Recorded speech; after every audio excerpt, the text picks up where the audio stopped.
नमस्कार दोस्तों, मैं हूं जया कालरा और मेरे चैनल पे आपका स्वागत है।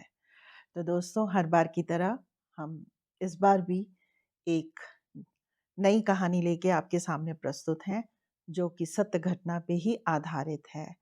और मुझे आशा है ये कहानी आपको खाली पसंद ही नहीं आएगी, इसमें एक मॉरल स्टोरी भी है। तो मैं चाहती हूँ कि इस जो कहानी की मॉरल स्टोरी है वो आप मुझे बताएं, हमारे कमेंट बॉक्स में लिखें कि आपको इस कहानी से क्या सीख मिलती है। तो शुरू करते हैं कि ये कहानी है अजय की, जो कि एक बहुत बड़ा न्यूरोसर्जन है और वो अपनी गाड़ी में बैठ के दूसरे शहर जा रहा था और एक उसको कॉन्फ्रेंस अटेंड करनी थी। और वो बहुत ही जाना माना न्यूरोसर्जन है था, और उसकी जो पहुंच थी वो फॉरेन में भी हर जगह कॉम्प्लिकेटेड से कॉम्प्लिकेटेड सर्जरीज जो होती थी वो उनको ठीक करता था। और उसकी अवेलेबिलिटी भी बहुत मुश्किल थी।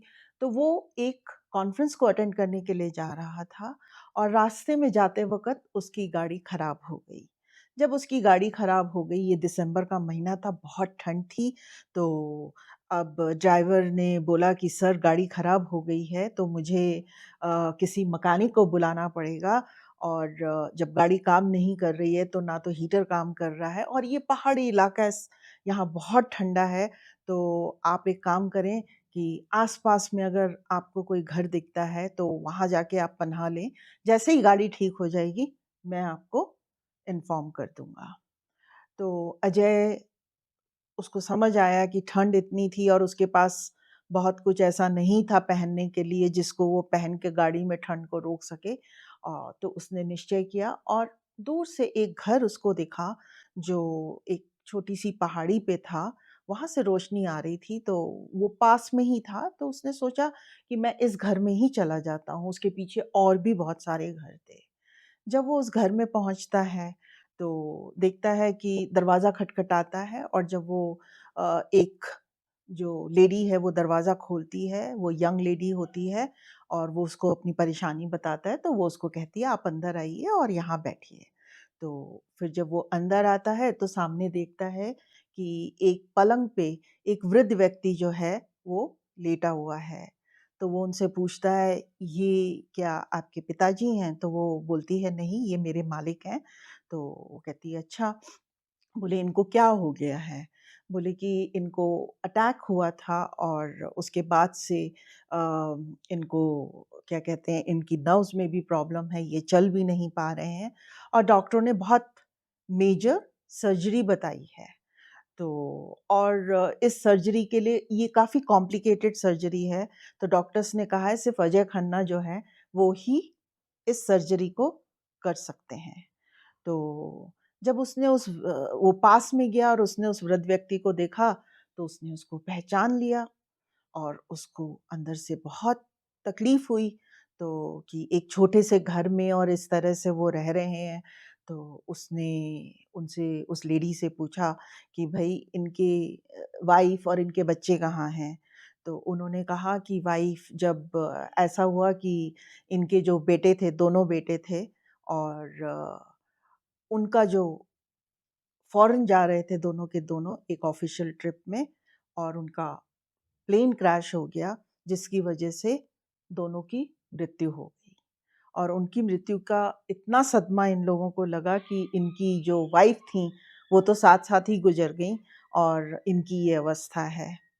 तो जब अजय को पता चलता है कि ये हालत है और वो उनको अपने पुराने दिन याद करता है और उसको सब कुछ याद आने लगता है, लेकिन वो उस वक़्त में उन सब चीज़ों को भूल के वो क्या करता है कि फटाफट एयर सर्विस जो होती है, जो मेडिकल एयर सर्विस होती है, उनको मैसेज करता है। और मैसेज करने के बाद में वो एक हेलीकॉप्टर बुलाता है एयर एयर सर्विस का, और उसमें मेडिकल हेलीकॉप्टर के अंदर उनको ले जाता है।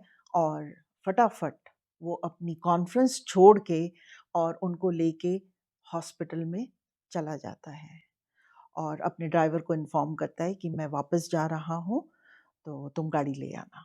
अब उसके बाद में क्या हुआ कि जब वो हॉस्पिटल में पहुँचते हैं, ये हॉस्पिटल अजय का खुद का हॉस्पिटल था और बहुत बड़ा हॉस्पिटल था, न्यूरो सर्जरी का डिपार्टमेंट जो था उसमें था, और भी डिपार्टमेंट्स थे। तो अब क्या हुआ कि जैसे ही इनको लेके जाया गया वहाँ पे, तो अजय ने अपने स्टाफ से और सबसे कहा कि फटाफट इंतज़ाम करो और इनको रूम में लेके जाओ, ऑपरेशन थिएटर में लेके जाओ, और मैं इनका जो है ऑपरेशन करूँगा, मैं खुद करूँगा। तो सब लोग बहुत वो थे कि अ, इनका ऑपरेशन करने की बात हो रही है। फिर उन्होंने ध्यान से जब देखा, तो उन्होंने देखा कि एंट्रेंस में, उस हॉस्पिटल के एंट्रेंस में इसी व्यक्ति की तस्वीर लगी हुई थी।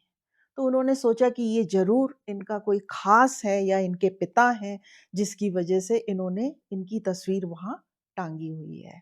और सब ने उनके सेवा में और सब कुछ बिल्कुल हर चीज़ अच्छे से दी, किसी चीज़ में कमी नहीं कही, और उसने सब स्टाफ को बोल दिया था कि कोई बिलिंग नहीं होगी, कुछ नहीं होगा।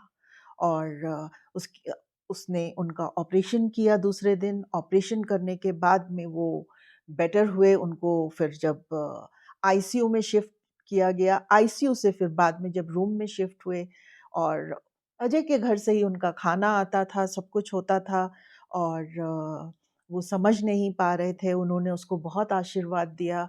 डॉक्टर साहब आप नहीं होते, मैं तो प्रार्थना करता था, बस मैं रोज़ प्रार्थना करता था कि मेरी प्रार्थना जो है ना, वो डॉक्टर अजय खन्ना तक पहुँच जाए ताकि वो मेरा इलाज कर दें। लेकिन मुझे ये नहीं पता था ये कैसे होगा। तो शायद उनकी जो प्रार्थना थी उसकी वजह से ही अजय खन्ना जो थे वहाँ पहुँचे डॉक्टर, और भगवान ने ही ये सब कुछ शायद वो किया था, मतलब उनको वहाँ भेजा था। उसके बाद में जब वो बिल्कुल ठीक हो गए, उसके बाद में उन्होंने अ, उनको बोला कि अब आप उन्होंने उन्होंने कहा कि मेरे पास तो पैसे नहीं हैं इतने, मैं दे नहीं सकता हूँ, और वो बोले कि क्या हो गया? आपको कुछ पैसा देने की ज़रूरत नहीं है। उसने बोला नहीं डॉक्टर ऐसे थोड़ी होता है, आपका हॉस्पिटल है। तो उन्होंने बोला कि आप उसकी चिंता मत करिए, चलिए आपको घर ले जाते हैं। फिर जब वो उनको बिठा के व्हीलचेयर में लेके आ रहे थे, और उनकी जो सुषमा जो थी, उनकी जो केयरटेकर थी साथ में जो उनके रहती थी, वो भी साथ-साथ में चल रही थी, और उसके बाद में फिर उन्होंने अजय ने उनको अपनी गाड़ी में बिठाया, सुषमा भी साथ में बैठी, और वो उनको अपने घर ले गया। जब वो उनको अपने घर ले गया तो उनको समझ नहीं आया, वो बोले, "तुम मुझे यहाँ क्यों लाए हो?" बोले, "नहीं आप यहीं रहेंगे, आज से आप यहीं रहने वाले हैं।" अजय की पत्नी भी बाहर निकल के आई, उसके 2 छोटे बच्चे थे, और उन्होंने भी उसको प्रणाम किया उनको, और वो बहुत उसमें थे कि भई ये सब क्या हो रहा है? फिर अचानक उनकी जो ध्यान था दीवार पे लगी तस्वीर पे चली गई, तो उसने उन्होंने देखा कि ये तो मेरी तस्वीर है। तो उन्होंने सोचा मेरी तस्वीर यहाँ कैसे आएगी? तो उन्होंने सोचा कि शायद ये इस इनके पिता हों या कुछ जिनकी तस्वीर मुझसे मिलती है, इसीलिए जो है ये मेरे को यहाँ लेके आए हैं। तो इन्होंने उत्सुकतावश मुझसे पूछा अजय से, "ये किनकी तस्वीर है?" तो वो कहता है, "ये आप ही की तस्वीर है।" कहता, "मेरी तस्वीर? पर तुमने अपने घर में मेरी तस्वीर क्यों लगाई है?"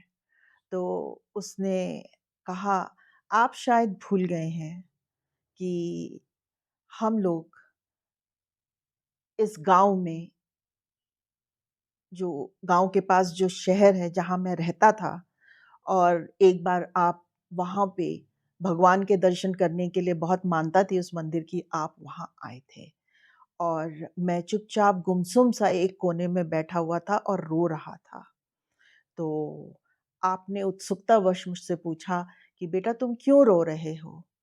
तब मैंने आपको बताया कि मेरे पिताजी जो थे वो चल बसे हैं, और मेरी माता का देहांत तो तभी हो गया था जब मैं पैदा हुआ था, और अब कोई नहीं है जो मुझे देख सके, और मैं आगे पढ़ना चाहता हूँ, मैं कैसे पढ़ूँ? उस वक़्त मेरी उम्र जो थी सिर्फ़ 6-7 साल की थी, और मुझे आगे बढ़ने का बहुत वो था।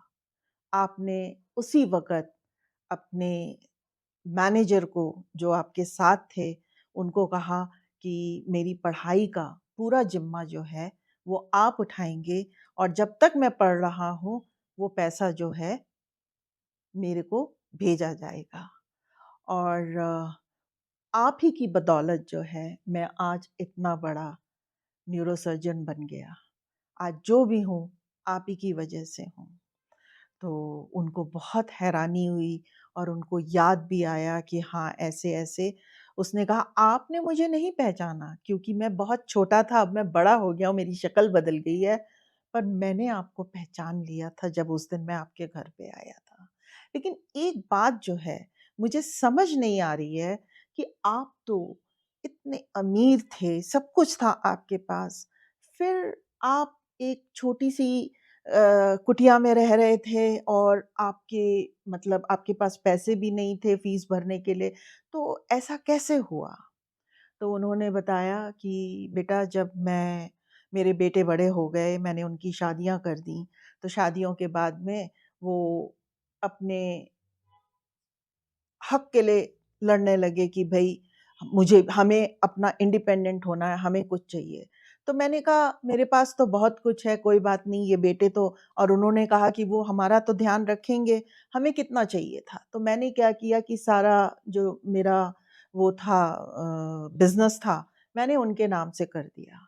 सिर्फ़ जिस घर में मैं रह रहा था, ये घर जो है, ये जो सुषमा है, बचपन से मेरा छोटेपन से हमारे पास काम करती थी और मेरा हम लोग का ध्यान रखती थी।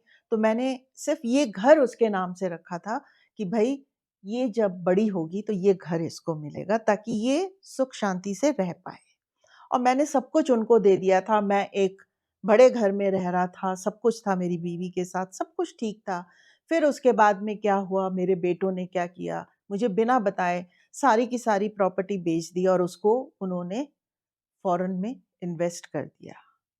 और यूके में उन्होंने सारा पैसा डिफरेंट बिज़नेसेस में वो कर दिया और उसके बाद उन दोनों ने तय किया कि हम लोग अपने परिवार के साथ यूके में जाके बसेंगे और उन्होंने मुझे और मेरी पत्नी को हमारे हाल पे ही छोड़ दिया। और बहुत समझाने के बावजूद बहुत हम उनके आगे रोए गिड़गिड़ाए पर वो नहीं माने और दोनों चले गए अपने दोनों परिवारों को लेके। जब वो दोनों चले गए उसी फ्लाइट की बात है कि वो क्रैश हो गया, उसमें वो दोनों तो ख़त्म हुए, उनका पूरा परिवार भी ख़त्म हो गया। और हमें नहीं पता कि उन्होंने अपना जो पैसा था कहाँ लगाया, क्या किया।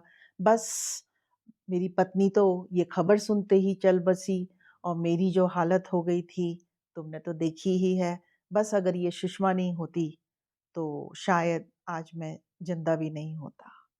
तो इसी ने मेरी देखभाल करी है। बस मैं रात-दिन प्रार्थना करता था कि अजय खन्ना श किसी भी तरह मेरा इलाज कर दे, मेरा ऑपरेशन कर दे, मुझे ठीक कर दे, ताकि मैं अपने पैरों पे फिर से खड़ा हो सकूँ।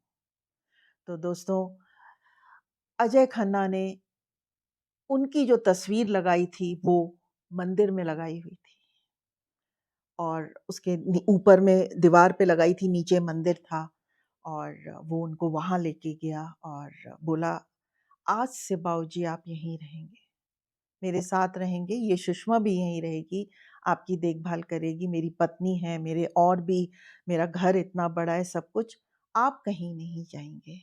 और ये कह के उसने उनके चरण स्पर्श किए और बस उसके बाद से देखिए ज़िंदगी कैसे पलट जाती है, कहाँ से कहाँ पहुँच गए थे और फिर ज़िंदगी ने, क्योंकि उन्होंने किसी के लिए बहुत अच्छा काम किया था और उसने उनका एहसान माना और उनको जो है अपने दिल में और अपने घर में जगह दी।